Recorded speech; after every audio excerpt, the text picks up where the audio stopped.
तौहीन अदालत केस में इमरान खान ने गैर मशरूत मुआफ़ी ना मांगी। दौरान समाअत एहसास हुआ कि 20 अगस्त को तकरीर में शायद रेड लाइन क्रॉस की।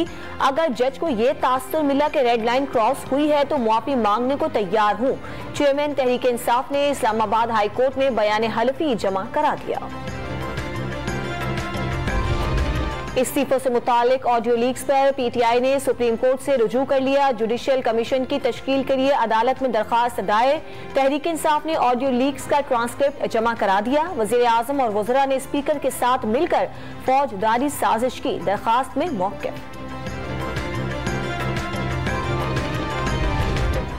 कराची में जो इदारे कहते थे वसाइल नहीं, वो काम करते नजर आ रहे हैं। 7 अजला में सड़कों की तामीर और मरम्मत का काम जारी है।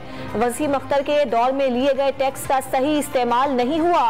एडमिनिस्ट्रेटर कराची मुर्तज़ा वहाब की प्रेस कॉन्फ्रेंस।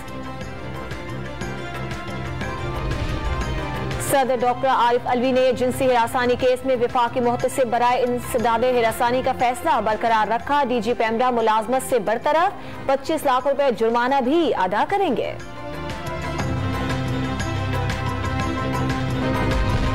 पेट्रोल 12 रुपए 63 पैसे फी लीटर सस्ता कर दिया गया। नई कीमत 224 रुपए 80 पैसे मुकर्रर। हाई स्पीड डीजल की कीमत में 12 रुपए 13 पैसे कमी, कीमत 235 रुपए 30 पैसे हो गई।